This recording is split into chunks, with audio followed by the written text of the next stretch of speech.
दोस्तों नमस्कार। The public India पर आपका हार्दिक स्वागत है।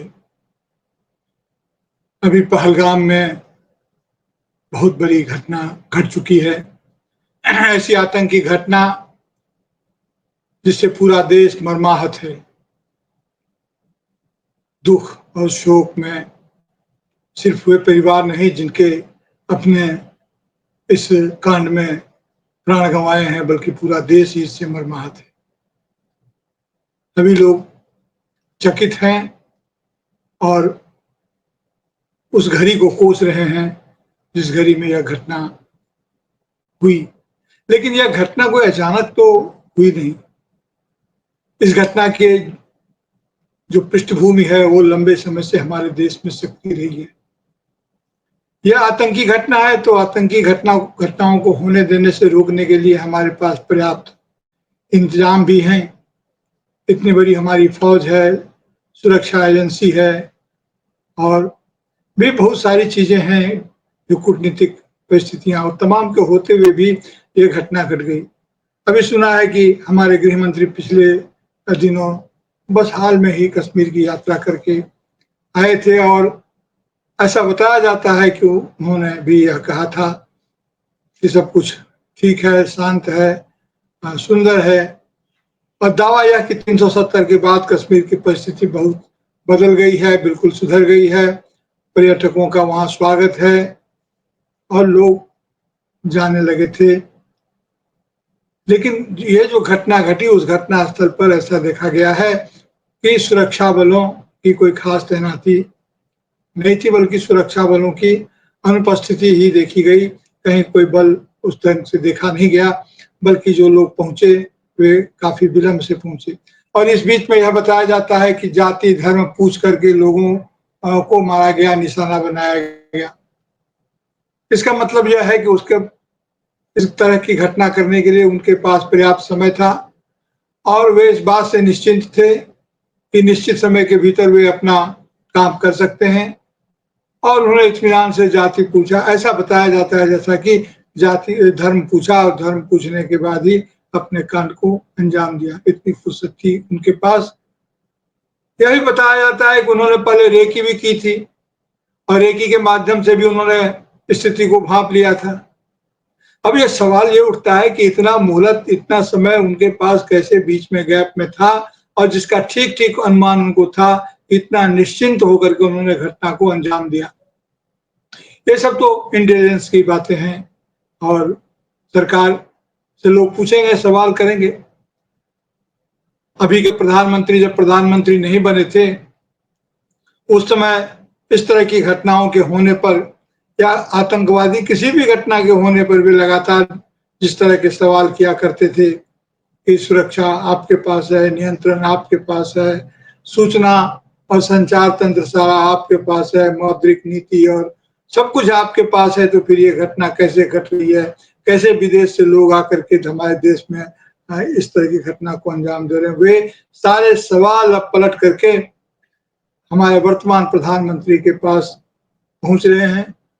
वे सारे सवाल जो उन्होंने तब के प्रधानमंत्रियों को या प्रधानमंत्री से किया था, लेकिन तब मीडिया उनकी बातों को सामने ला रहा था। आज मीडिया उनकी बातों को सामने नहीं ला रहा है और मीडिया इस तरह से व्यवहार कर रहा है जैसे आतंक की इस घटना के प्रति वह तो मर्माहत है।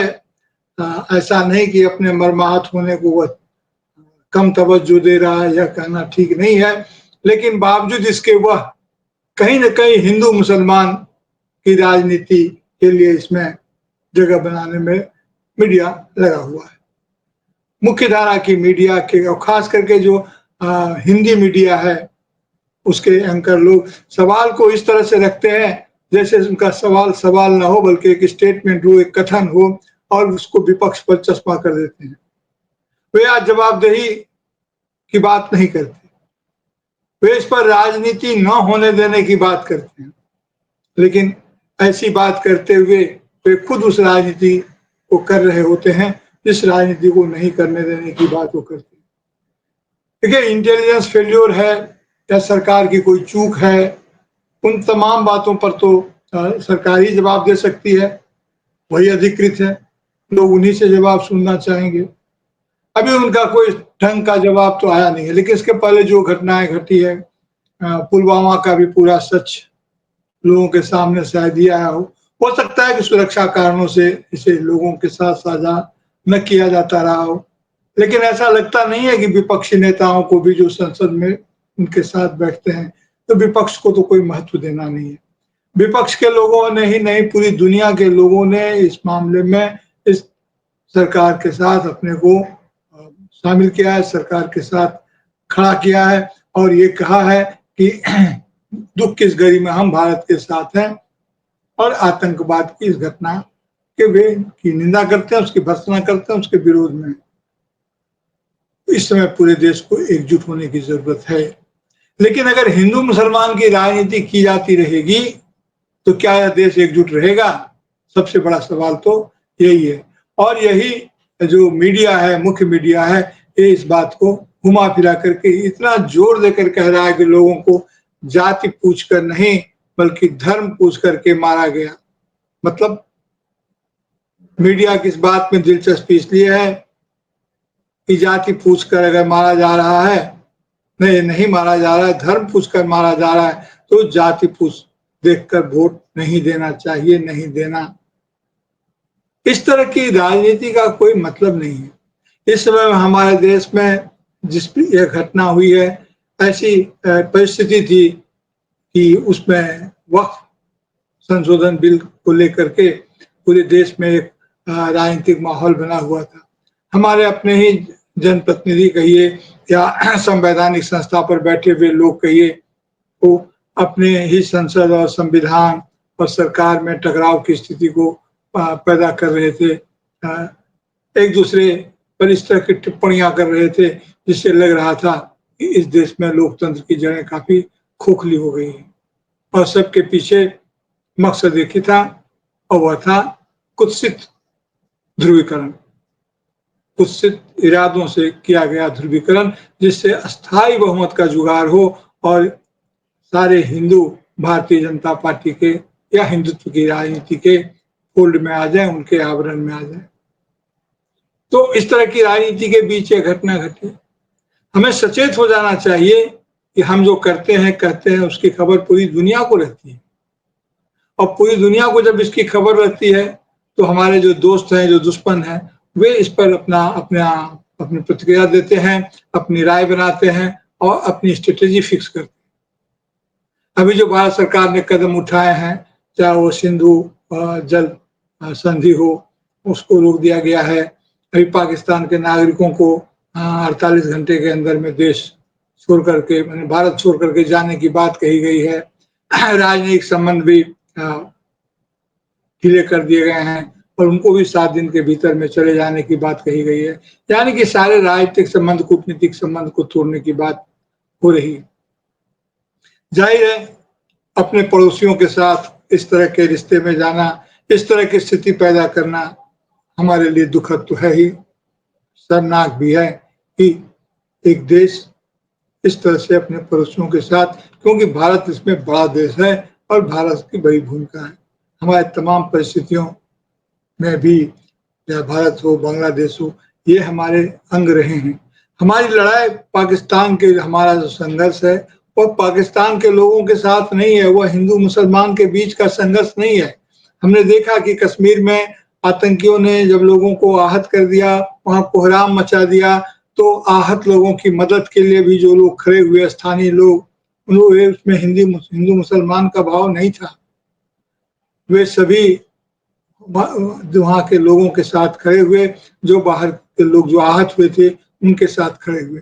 और यह भी सच नहीं है कि सिर्फ हिंदू ही मारे गए, मुसलमान भी मारे गए, उसमें ईसाई भी मारे गए हैं।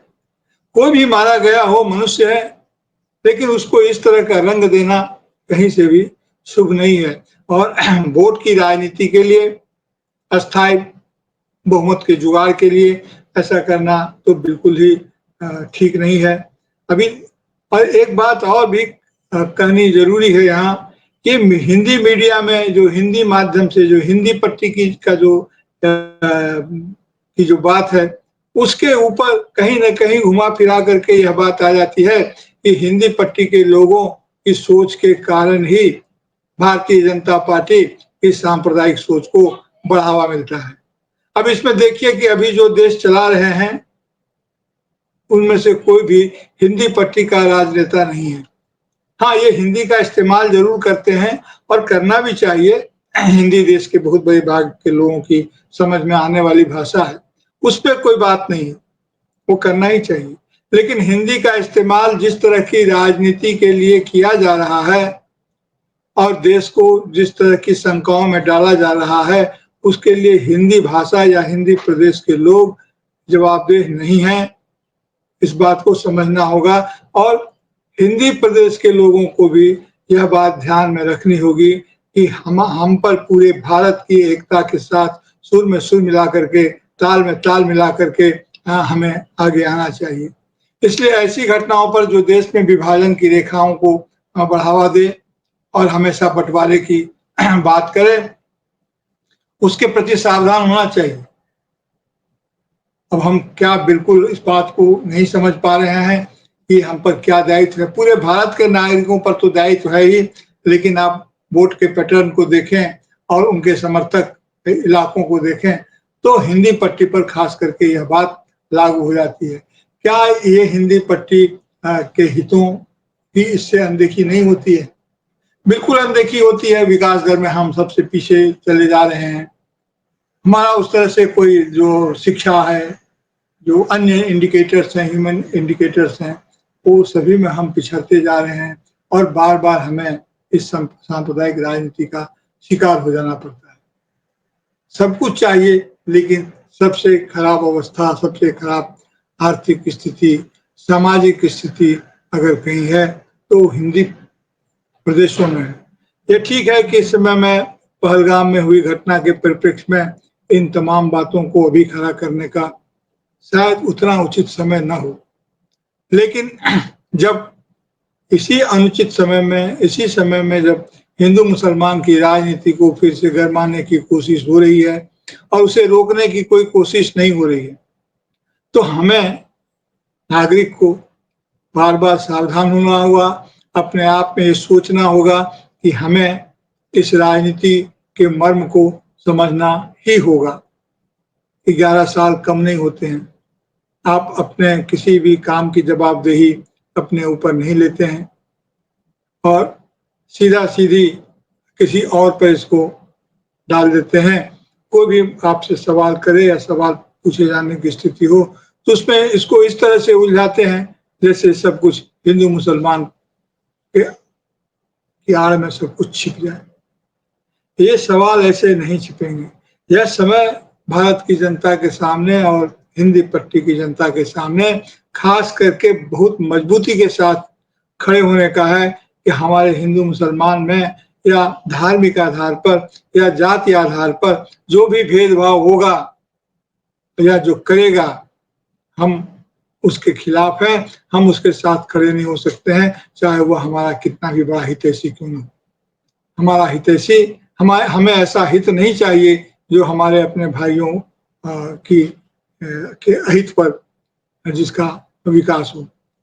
विकास की या कोई भी ऐसी राजनीति नहीं चाहिए, यह तो बता ही देना होगा और नागरिकों को बहुत सावधानी के साथ इस चपेट में आने से बचना होगा। जो लोग आतंकवादी हमला के शिकार हुए हैं, उन परिजनों को, जो लोग हुए हैं, उनकी भावनाओं को समझा जा सकता है कि वे इस समय में किस मानसिक स्थिति से गुजर रहे होंगे। लेकिन यही वह वक्त है जब हमें संभलने के उपायों के बारे में भी सोचना होगा कि हमें इस तरह की राजनीति के चपेट में आने से अपने आप को बचना होगा। देखिए, आतंकी घटना है, वो आतंकवादियों ने किया, आतंकियों ने किया, लेकिन हमारी जो अपने जो डेमोक्रेसी है, हमारे जो अपने भाई हैं, हमारी जो अपनी चुनी हुई सरकार है, उसका रवैया तो ऐसा ज़रूर होना चाहिए जो देश के हित में हो, जो लोगों के हित में हो, जो विभाजन के लिए काम न करे। लेकिन सरकार और पार्टी और मीडिया सब कुछ जैसे गड्ढ-मड्ढ हो गया है। मीडिया की बात को क्या कहें। लेकिन आज के ज़माने में मीडिया में भी वह बात नहीं है, छन छन के खबर आ ही जाती है।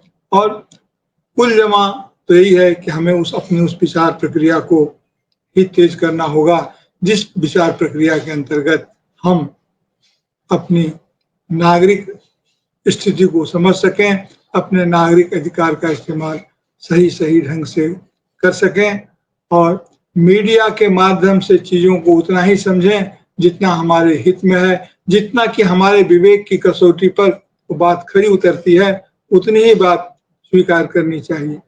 पढ़े लिखे लोगों की बात क्या कहें, अभी जितना कोहराम मचा हुआ है वो सब पढ़े लिखे लोग उसमें शामिल हैं, कोई निरक्षर नहीं है।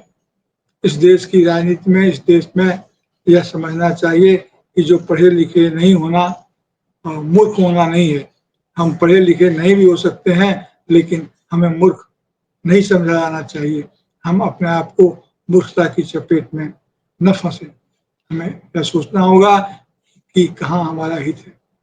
इस आतंकी घटना की जितनी निंदा की जाए, जितनी भर्त्सना की जाए, वह कम है। पूरा देश एकजुट होकर के इस आतंकी घटना के खिलाफ खड़ा है। हर नागरिक को खड़ा होना चाहिए, यह समय की मांग है, यह बहुत बड़ी जरूरत है। लेकिन उतनी ही बड़ी जरूरत इस बात की भी है कि इस आतंकी घटना की आड़ लेकर के अगर हमारे बीच में कोई विभाजनकारी राजनीति होती है, अगर हिंदू मुसलमान में बांटने की कोशिश होती है किन्हीं कारणों से, किन्हीं बातों को आधार बना करके, तो हमें उसके प्रति भी सावधान होने का या होने का यही वक्त है। दोस्तों, मैं चाहता हूं कि आप इन सवालों को लेकर के अपने दोस्तों के बीच में भी जाएं, जहां कहीं आप हैं वहां इस विचार प्रक्रिया को आगे बढ़ाएं कि हमारा हित किस में है। क्या हिंदू मुसलमान की राजनीति या विभाजन की राजनीति को बंद नहीं किया जाना चाहिए? क्या इन नीतियों के आधार पर वोट की फसल लहराने देने की अनुमति हमें देनी चाहिए? इस मामले में नागरिक समाज की अपनी भूमिका है। तो आपसे अनुरोध है कि आप इस वीडियो को देखें और इन सवालों को महसूस करें, इसके अर्थ को। इसी में हमारे भविष्य की सुरक्षा इसी में छिपी हुई है। अब यह बात बिल्कुल साफ हो चुकी है कि इस समय जो सत्ताधारी दल है उसकी प्राथमिकताओं में सिर्फ और सिर्फ सत्ता है। जनहित या लोकहित का कोई भी मामला उनके हित में नहीं है। फिर कहें कि आतंकी घटना के खिलाफ पूरा देश एक साथ खड़ा है, हम सभी खड़े हैं, एकजुट हैं। सरकार अपना निर्णय ले, सरकार के पास अधिक सूचनाएं हैं और जनता भी इस बात से मर्माहत है कि जल्दी से जल्दी इस मामले को सही परिप्रेक्ष्य में देखा जाना चाहिए।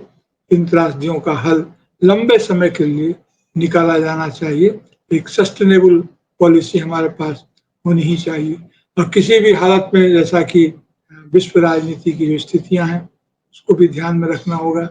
हमें किसी भी हाल में ऐसी स्थिति में नहीं पहुंचना चाहिए जिससे हमारे इलाका, हमारा पूरा इलाका जो ये दक्षिण एशिया या एशिया का इलाका है वह अशांत हो जाए या युद्ध के किनारे पहुंच जाए या युद्ध जैसी स्थिति में पहुंच जाए।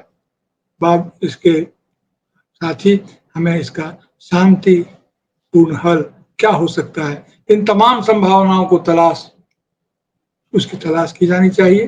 भारत सरकार जो भी निर्णय करे हम उसके साथ हैं, लेकिन भारत सरकार का यह दायित्व है कि इसको हिंदू मुसलमान के बीच में बंटवारे की राजनीति को देश के अंदर में बिल्कुल बंद किया जाना चाहिए, चाहे यह उसके समर्थक दलों के द्वारा ही क्यों न किया जा रहा हो। तो नमस्कार, इस वीडियो को देखें और अधिक से अधिक लोगों तक इसे पहुंचाएं और विचार प्रक्रिया को आगे बढ़ाएं।